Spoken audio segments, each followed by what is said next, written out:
and my cooking and my Sunday things with me and my kid. Then Monday, I take my kid to school. I come back here for the show on Monday. After that, then I pick my kid up. And then Tuesday, I go to work for 12 hours. Then Wednesday, I come back here to the radio station. I'm here pretty much all day. Then I get my kid. Then Thursday, I'm at work for 12 hours. Friday, I'm at work for 12 hours. Saturday, I'm at work for 12 hours. I try to go out and party sometime in between Friday and Saturday, but it's hard because I get off of work at like 7. I get home by like 8, 9. If I decide I want to go out, I could go out, but then by like 11:30, 12, I'm already tired and yawning in the club. So then I want to go home, but then I got to be up the next day at 6 a.m. to get to work the next day. Like literally, I have no time off. Like I don't have much time during the day, right? So if I was to be in a relationship, then I would really have my evenings. Where it's like, I'm going to have to see you at like 9 o'clock at night. There's not really much to do at like 9 o'clock at night, during the weekday. And it's like, that's the only real time that I have. But then again, I don't also want to be that, like, I find it hard, for instance, to have a personal life as far as relationships go. The mom thing, I could kind of figure it out because that's a priority of mine. So that's like top of the line. That goes before my work even. Being a mom and doing that comes top tier. Like, I always make sure my employment schedule is around my daughter's schedule. Like, if you can't hire me around my kid's schedule, then I can't work for you, period. But when it comes to, like, relationships, then it's like, okay, well, this relationship is not as important as my kid, not as important as my employment. So you come, like, third. Yeah. You know what I mean? So it's like, like, when it comes to relationships, like, I have to be with somebody who understands you're not number 1. You're not going to be number 2. You're really going to be, like, number 3. Yeah. Or if not number 4, because if my family needs me, I kind of have to put them first, right? Like, so it gets hard. And it's, in my opinion, I feel like I should be number 1 in my guys' eyes. Don't laugh. No, for real. Like, this is why I don't date guys that have kids, because I don't want to come after your kid. I'm gonna keep it real. If I prefer to date a man that don't have no children, because I am your baby. Okay? Like, I am the baby. Priorities. You know what I'm saying? And you gotta understand, like, you're not gonna be number 1, but baby, you up there, you know what I'm saying? But I gotta be number 1 to you. You got to give me all your time. And this is why I'm single, y'all. We always talk about my bad relationship habits, but this is why I'm single. But then again, it's hard for me when I do start to date, because I don't want to seem like only a night link up. Yeah, then it becomes that. Yeah, because then it's like, oh, well, she's only available at night. We do at nighttime. Then I'm like complaining that I'm not going on dates, but I don't really have time during the day to even go on a proper date. You know what I mean? So it's like, it's hard because I don't want to come off as like that nighttime link up, the evening, like, all right, well, she's going to be available after 9, we could cuddle and stuff, watch Netflix and chill, because there really ain't much to do. But then I'm complaining like, oh, all we do is Netflix and chill. But in reality, I really don't have time. Unless you want to like meet me on my lunch break.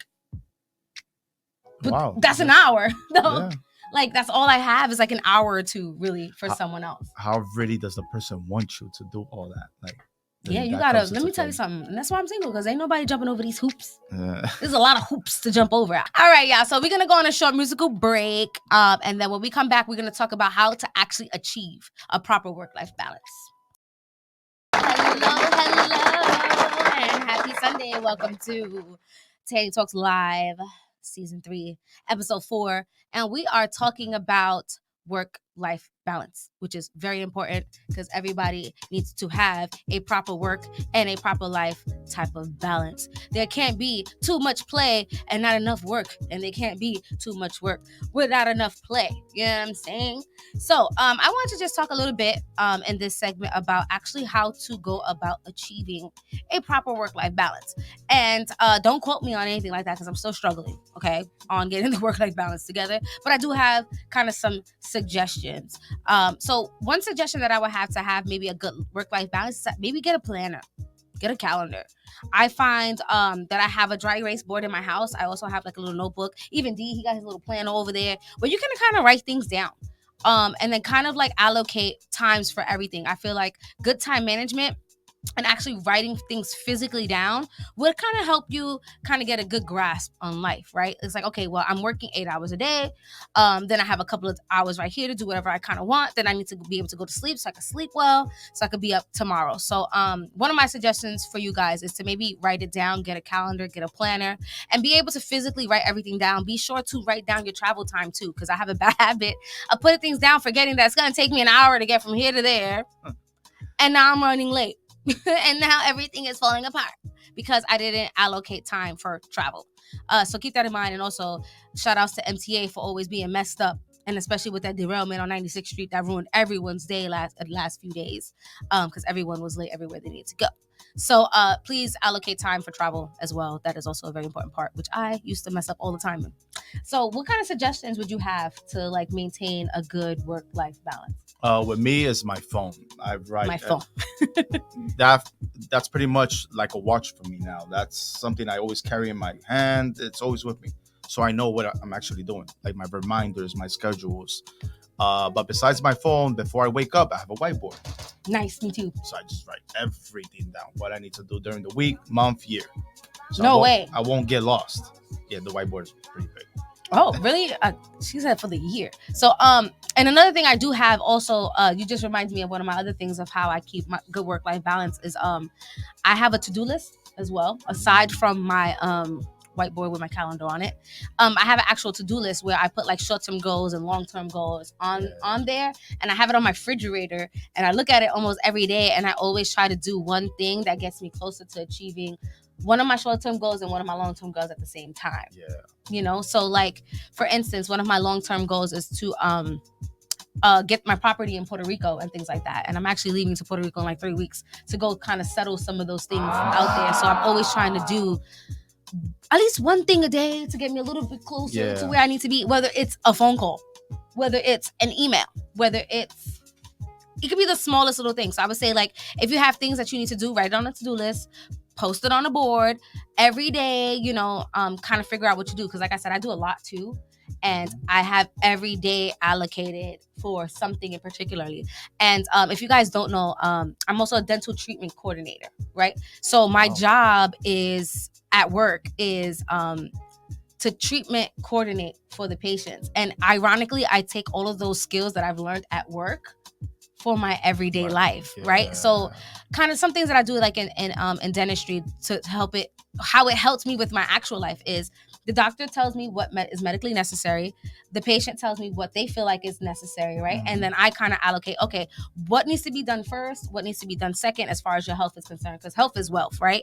So let's get your health together first, and then we kind of worry about everything else. Because sometimes the patient, they only care about the cosmetic end of dentistry. They only want to look good. But it's like, okay, you're going to look good, but then your gums are you have like disease in your gums. So first of all, let's get your gums healthy. So then we can worry about the good looking teeth, right? And then not only that, but then it's like, okay, you have all this treatment planned. Now I need to schedule it. So now we're going to schedule, okay, this is priority 1, this is priority 2, this is priority 3. And now we're going to get your finances all together. So doing that, ironically, has helped me get my life together.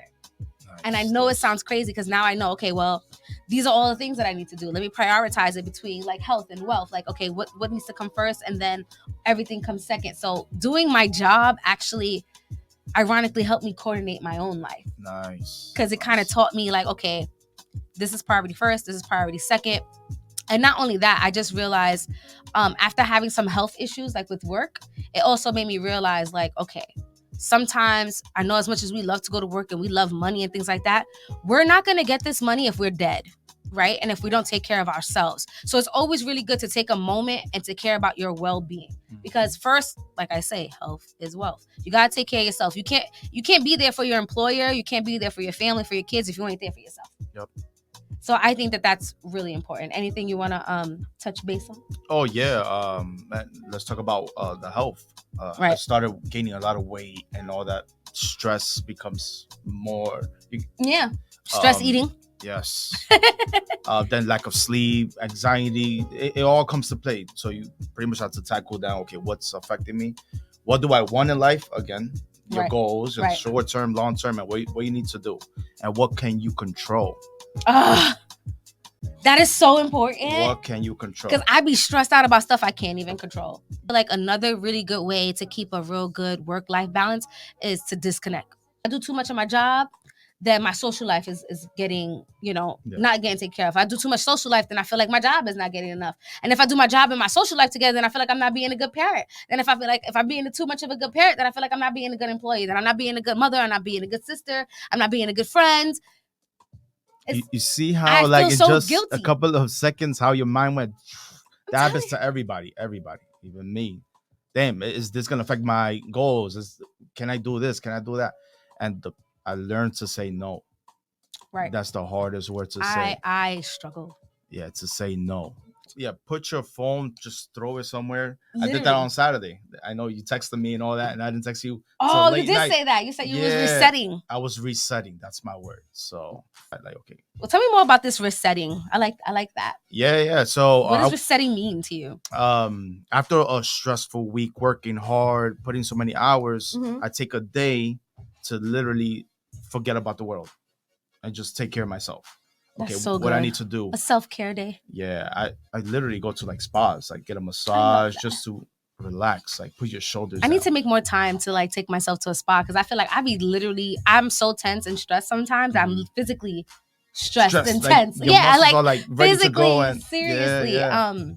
You know, take a moment for yourself and make time for that. Like, if you need to call out of work because you need a mental health day, do it. Yo, we said the same time for real. Do it. Prioritize. You know, and I think prioritizing is really hard because sometimes you don't know what should be on the top. Yeah. Like, what do you put first? Yeah. That's so first you need to know about yourself, who you are and what you want in life. And then that starts coming into play. Yeah, because like everybody, and then the next thing is too, everyone's work-life balance is different. And you have to respect it. Yes. You know what I mean? Like what we were saying, how I feel like I want to be number one when it comes to my relationships. I gotta also realistically understand I'm not gonna be number one because I wasn't number one to begin with. How is it? He already had his number one priority. All of a sudden I'm coming. I'm like, hey, I'm number one. And he's like, no, you're not. This is gonna be number one. This is gonna stay number one. You're gonna have to deal with that because, you know, people have their own lives and they have their own ideas of what they consider a priority. I feel like we need to take and I'm not saying take it too crazy where you're calling out of work all the time now because then it's like, that's what I'm saying, the work-life balance is so hard because it's like if you're taking all these mental health days and you're calling out of work all the time and you're not making no money, how are you gonna pay your rent?